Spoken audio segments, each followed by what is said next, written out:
玉凤，现在中国出现什么食安大风暴？你看到中国的不管是高中，不管是国中，不管是小学，竟然一连串的食物中毒案件。那食物中毒案件的背后，竟然跟他们的预制菜是有关联的。好，我们先来看一下画面。你在学校里面，你觉得你吃的营养午餐，那是不是营养又健康，对不对？但是呢，最近来讲，在广东陆丰这边的话，发现一个小学，结果呢，他们吃了东西之后呢，全部上吐下泻，然后送到医院去。怎么会这么严重？很多人讲说，这可能是跟预制菜有关系。除了在小学以外的话，在山东的兖州，这个是一个中学。这个中学的照片哦，你看下去是非常可怕哦。这些小朋友像是遇到一样什么样的一个恐怖攻击一样。这是学校的走廊哦，就直接攀太在学校走廊，然后你才陆陆续续一个一个把他接送到医院去。你不觉得看到这个画面很令人觉得难过吗？那到底发生了什么事情？上一个我们刚才讲的这个陆丰市，它是什么？它是鸡翅没有熟，而这一个广东这个山东的兖州这个中学呢，它是吃到了什么？吃到不卫生的汉堡。那我们从小吃到大，汉堡能有什么问题？现在来讲的话，可能都是预制菜，而这些预制菜来讲的话，跟我们想象中的东西是不一样的。我们想象中的预制菜是什么？就是类似冷冻食品，你做好之后呢，然后低温把它给封下来。可是呢，你知道吗？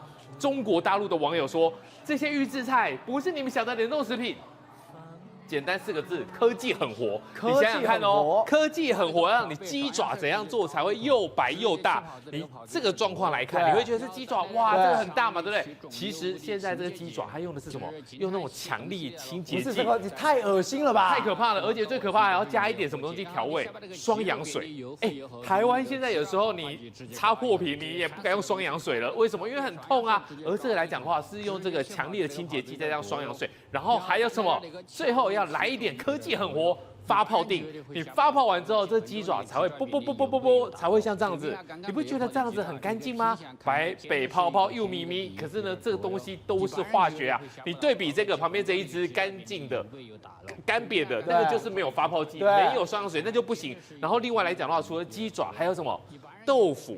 豆腐来讲的话，我们小时候吃的豆腐，砰掉在地上，完蛋了，没假 no 水了。为什么？因为一到地上就会砸烂了嘛，对不对？这是中国的豆腐。人家讲说，中国网友说这个豆腐哦，类比什么乒乓球，它是砸不烂的，然后呢软 Q 的，然后呢这个角度怎么安怎么搬它都没有问题。太扯了。那你回想看，那还要是什么？那这一定也是什么科技很活啊。对。最可怕的是这个水饺，我觉得这就离谱了。你想想看，这个预制菜的水饺可以整包煮的吗？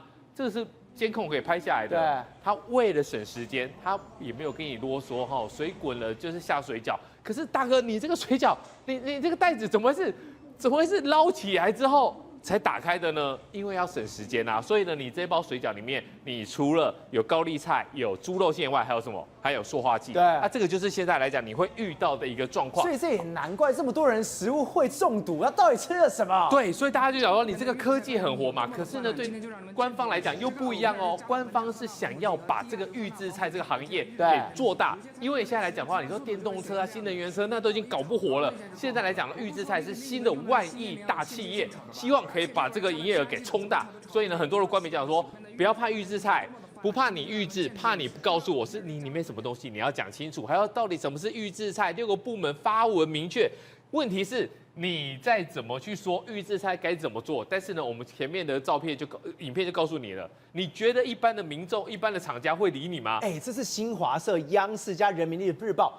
官媒出来洗地的。对，但是不管怎么样，我告诉你，杀头的生意有人做，你再怎么样去用关注的方式，要提醒预制菜应该要怎么样明确规范，理都不理你。好，那最近来讲的话，又有一个新闻上了风口，这是谁？罗永浩。罗永浩真的是很特别的一个男人，他出来讲了预制菜的问题。他说他去吃了一家西贝，西贝不是一般的地摊西贝虽然是那边的中上的一个餐厅对，结果他就说你这都是预制菜嘛？真的假的？西贝我们看那个画面上来说。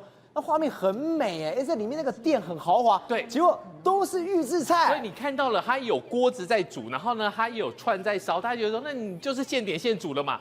那你实际上有人进去拍了，进去拍之后呢，就戳破了这个西贝。最离奇的是这一个中央厨房，你看到了一个鸡汤，然后呢这个记者还问他说，那你这鸡汤里面，如果你是用鸡汤炖，你用鸡来炖的话，不管你用老母鸡还是什么的，你总是有1-2片鸡肉吧？他说哦，因为我们从早上就开始炖太久了，然后再加上兑点水，结果呢，鸡肉就不见了。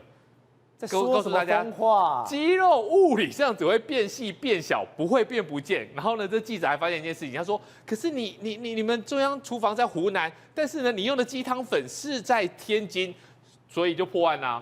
他用的就是什么？用的就是鸡汤粉，他根本不是用老母鸡来炖鸡汤。所以你这些东西看完之后，冷冻的肉夹馍也都有。但我觉得最可怕的是这个，导播我们看过来，这个就是万用的勾勺。”勾勺是怎样？你要去捞这个菜，捞这个汤，勾完之后呢？天哪！他们的清下水道煮塞之后，竟然用同一个勾勺，所以这个弄下去之后啊，你这个东西就不是预制菜的问题了，这东西来讲就是安全卫生的问题了。所以呢，很多情况是什么？很多人看了后更不敢去吃。不是，我们刚刚看到的画面，头皮发麻。我们怎么能想到，在中国的预制菜这么夸张？夸张到什么？都已经说这个是不能给人吃的，结果你还是卖，为什么要卖？因为经济差，经济差什么？你要有赚头，你要有赚头，你才能赚钱嘛。尽管是违法生意，你还是可以做。那现在中国的经济到底有多差？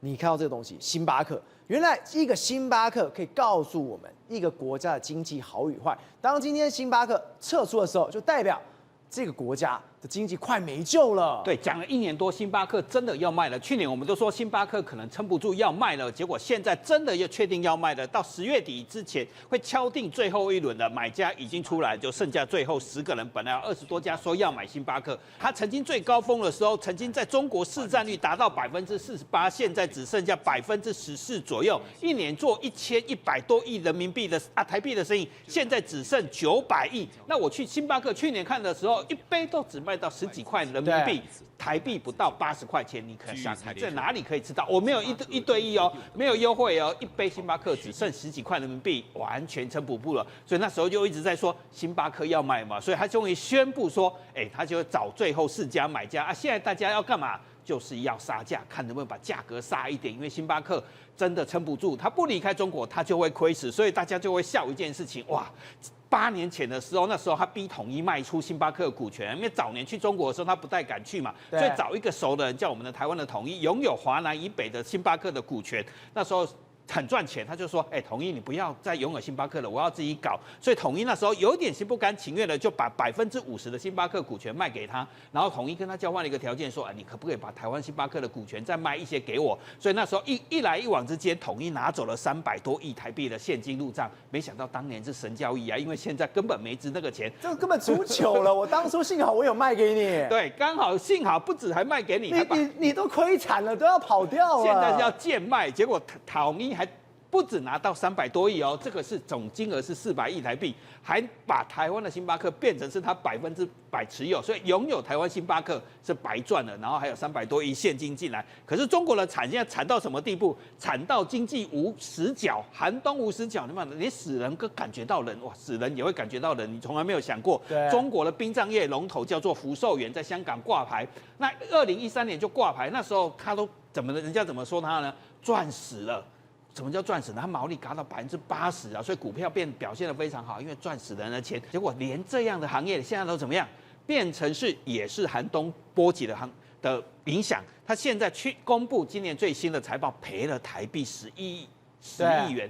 上市12年来从来没有赔过钱，那为什么赔钱？今年就赔钱了。今年第一次赔钱，代表中国的经济已经吹向什么？连死人都会感觉到冷，连阴间都会比更冷，所以叫做没有死角。它碰到什么问题？因为中国整个业绩衰退，死人还在增加，业绩衰退表示卷到什么地方？连死人都在卷，它今年的业绩跌了超过20%，亏了10亿台币。本来大家都觉得说，死人人口不断增加，二来死人的生意好赚，所以香港有一部电影今年非常红，叫做《破地狱》。为什么叫破地狱？是景气最不好的地方，还有一个避风港叫什么？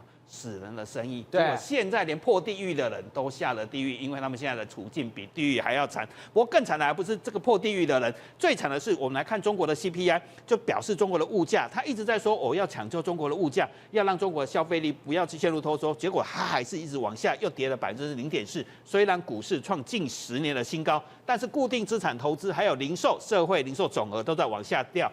新建房，当然房子已经没有了，所以掉的其实有限，因为已经没有办法再往下掉了。但是房地产投资还在往下掉，用一个大家看完这些数字，用大家最有感的东西是什么？连家乐福这个品牌都在中国消失了。所以为什么刚才讲星巴克急着要卖？因为下一个家乐福就是家乐福了。下一个家乐福可能就是星巴克，因为在中国发展30年，我们台湾还有家乐福吗？中国已经正式看不到家乐福了。它是由苏宁易购持有它，在2018年花了48亿人民币买下80%的家乐福，结果他最近把最后的12家店卖掉。你知道12家店卖多少钱吗？卖50块台币，只卖12家店，一家只卖1块钱人民币，因为他要把它处理成为不良资产，所以他必须要有最低价格，等于象征性的把它当成不良资产，给它处理掉。因为他买48亿，刚才不是讲花了48亿，他这2年赔了46亿人民币，等于每年都不断的烧钱，所以他赶紧怎样？赶快把它卖掉，不然他每年亏46亿，等于一年要亏100亿台币，所以不得已他要把家乐福卖掉。所以30年在中国的发展已经看不到家乐福了，所以看到中国的经济有多惨，反而来看统一又觉得很有趣了。这时候统一又出现了，统一在2年前买的台湾的家乐福还值300亿，所以这样一比，你知道12家家乐福值50块台币，台湾的家乐福卖给统一还值300多亿台币。可见台湾的家乐福还有多么值钱，代表中国经济惨到连家乐福都没有人要。宏观取材，厘清真相，犀利精准，深入剖析，时刻掌握关键，新闻时事不漏接。老时段，新气象，我是钟浩和，关键时刻2.0，全新出击。